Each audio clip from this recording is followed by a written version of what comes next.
प्रकाशमान करते, नाहीतर सारे हे लोक अंधारातल्या कोठडीत तुरुंगात सगळे राहते. दुर्लभ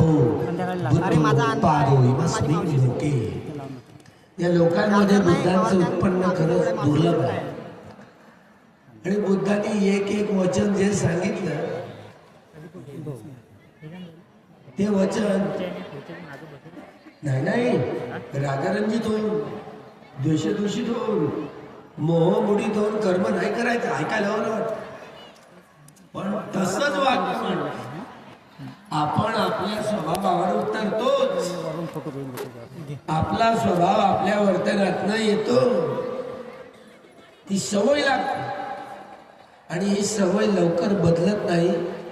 आणि या सवयीचा प्रभाव आपला स्वभाव बनतो. तो रागमूलक, द्वेषमूलक, मोहमूलक, बुद्धिमूलक, भयमूलक, वितर्कमूलक कसाही असू दे. आणि तोच स्वभाव घेऊन आपली दृष्टी प्रकट होते. आपण म्हणतो, आपण सायंटिफिकपणे विचार करून वैज्ञानिक दृष्टीनं आपण कुठलंही कर्म करण्याचा प्रयत्न केला पाहिजे. ऐकायला बरं वाटतं.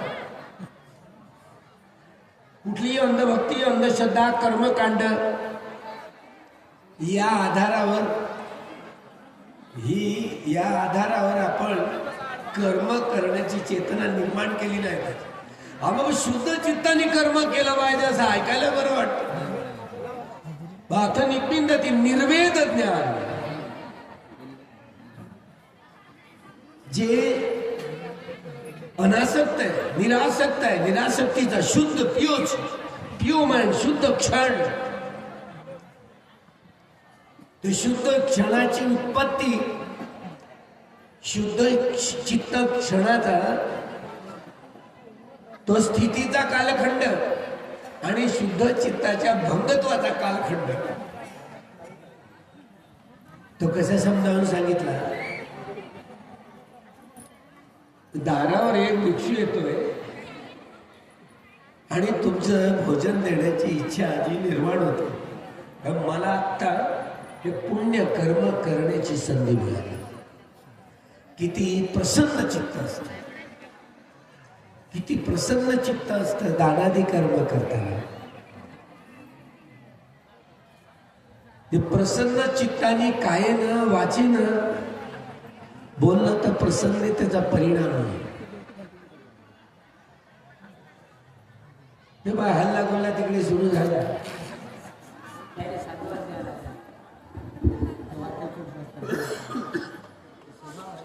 हॅलो, सगळ्यांनी एक दोनदा जोरदार साधू द्यायचं म्हणजे माझ्याबरोबर. आता तुमच्याबरोबर मला आवाज वाढवावा लागला.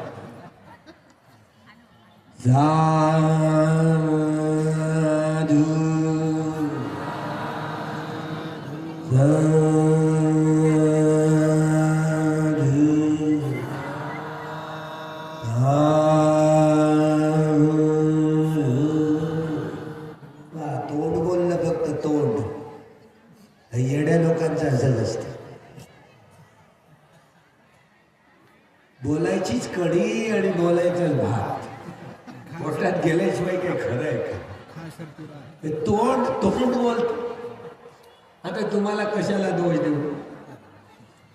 माझा 10वा वर्षावास बांगलादेशात साधनानंद म्हणते, एका अरंत म्हणते बरोबर झाला. मला ते नेहमी मला सोबत घेऊन बसत. शुक्रवाराला जुम्मे का दिन सुट्टी असायची बांगलादेशात. त्यामुळे बरेच लोक असे यायचे प्रवचनासाठी. नुसतं चित्त, चैतसिक रूप आणि निर्वाण. मला 2 महिने झाले आणि माझा विजा संपला. विजा संपल्यावर आता मी काय करणार, विजा मिळेल की नाही याची गॅरंटी नव्हती. तिथं बांबगोळा फुटला आहे आणि चलबिचल परिस्थिती झाली. आता त्याच्यामुळे राजकीय संकट आलं.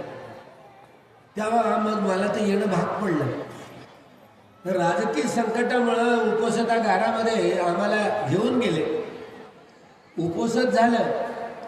उपोषणागारामध्ये माझा हात असा वरती उचलला, जवळ मला बसवलं आणि मग ते ज्ञानज्योती हे आता यांच्या वर्षावासाला 10 वर्ष पूर्ण होत आहे. 2 महिने झाले बरं.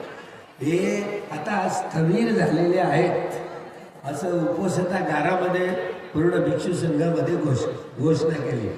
सगळ्यांनी साधुकार दिले. साधू साधू साधू. भंतेजी मला म्हणत होते, भंते तुला साधू म्हणता येते का? माझी बोलती बंद. आता तुम्हाला काय बोल, माझंही असं तुमच्यासारखं तोंड बोललं साधू. अरे भंतेजींनी साधुकार दिला ना, जेव्हा साधुकार दिला, हे साधू साधू करतायत. भंतेंनी जेव्हा मी बाजूला बसून होतं, साधू म्हणताना तो अनित्याचा बोध करत करत साधू म्हणाले पहिले साधूला. दुसऱ्या साधूला साधू बोलताना दुःख ज्ञानाचा बोध करत करत साधुकार दिला. तिसऱ्या साधूचं उच्चारण करताना हे शरीर मी नाही आहे, माझं नाही, अनंत ज्ञानाचा बोध करत करत साधुकार दिला. माझी बोलती बंद. त्याने जेव्हा साधुकार दिला, माझं सारं शरीर खुलून गेलं, सारं शरीर तरंगित झालं. असं म्हणजे पहा, त्या साधू शब्दाचं उच्चारण कसं टावरच अनंतांकडे. त्यामुळे त्यांच्या सहवासात राहणं हे किती पुण्याचं काम आहे. आणि तुम्ही एवढं कंजूस लोक, अनंतांचं दर्शन करणं साधी सोपी गोष्ट आहे. आता इथेही असेल, मला नाही माहिती, पण कधी कधी मिथ्या धारणा असतात लोकांमध्ये, तर तशा धारणा राहू नये म्हणून हा अभिधम्माचा प्रवास लय कठीण प्रवास आहे. हे जे चित्त उत्पन्न होतं ते ओळखता आलं पाहिजे. आपल्याला नाही ओळखता येत. आपण आपल्या स्वभावाची ताब्यात आहे. आपल्या स्वभावाची दृष्टी आपल्या वर्तनातनं दिसली, आपल्या दृष्टीत असते. नाही सांभाळलं ना, मग इथून बांबोळे सुटतात. माहिती नको देखील का म्हणताय, काय पाहणार आहे.